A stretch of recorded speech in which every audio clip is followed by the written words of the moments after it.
Grabe ang galawan ngayon sa NBA trade market. Sunod-sunod ang breaking news mula kay Sham. Maraming teams ang nagshuffle ng roster para sa future at championship push. Ito na ang kompletong rundown ng lahat ng trades na nangyari. Unahin natin ang balita mula sa Cleveland. Ang Cleveland ay nagkasundo na i-trade si Lonzo Ball at 2 second round picks papuntang Utah Jazz. Para sa Jazz, isa itong low risk move. Kung bumalik sa maayos na forma si Lonzo, malaking tulong siya sa depensa at playmaking. Para naman sa Cavaliers, malinaw na inuuna nila ang roster flexibility at assets. Sunod, isang malaking trade na punong-puno ng first round picks. Ang Philadelphia ay tinrade si guard Jared McCain papuntang Oklahoma. Kapalit ng isang 2026 Houston Rockets first round pick at 3 karagdagang first round picks ayon sa ESPN. Para sa OKC, panalo ito. Dagdag batang talento na suwak sa kanilang rebuild. Para sa Sixers, malinaw na gustong palakasin ang kanilang future habang naghahanda sa win now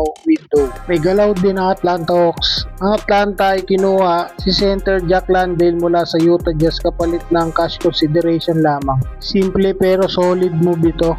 Dagdag big man sa rotation ng walang sinusukong players o picks. Para sa Jazz, tuloy ang pagbukas ng roster spot at assets management. Isa pang interesting na trade sa Eastern Conference, ang Chicago Bulls ay tinrade sina Kobe White at Mike Conley Jr. papunta sa Charlotte Hornets. Kapalit nito, matatanggap ng Bulls sina Colin Sexton, Ousmane Dieng, 3 second round picks. Para sa Hornets, malaking upgrade ito sa backcourt at dagdag leadership. Para sa Bulls, malinaw na retool o rebuild mode na sila. Ngayon naman, isang multi-team trade ang kinasasangkutan ng Clippers, Nets at Raptors. Sa deal na ito, mapupunta si Chris Paul sa Toronto Raptors. Samantalang ang Brooklyn Nets, mapupunta naman si Okay Abaji, isang 2032 second round picks at cash.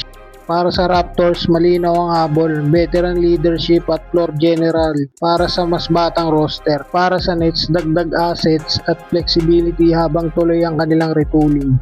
At ito na ang pinaka-shocking trade ng araw. Ang Dallas Mavericks ay tinrade ng 10-time NBA All-Star na si Anthony Davis kasama sina Jaden Hardy at D'Angelo Russell at Dante Exum papunta sa Washington Wizards. Kapalit nito, matatanggap ng Mavericks sina Chris Middleton, AJ Johnson, Malaki Branham, Marvin Bagley, 2 first round picks at 3 second round picks. Para sa Wizards, malinaw ang direksyon. Kuha ng superstar para sa bagong era. Para sa Mavericks, mukhang pinili nila ang debt draft capital at mas balancing lineup kaysa umasa sa isang injury prone na superstar. Sa dami ng galaw na ito, malinaw na hindi pa tapos ang NBA trade chaos. Sa mga teams na all in sa future, may gustong manalo ngayon at may tuloy-tuloy ang rebuild.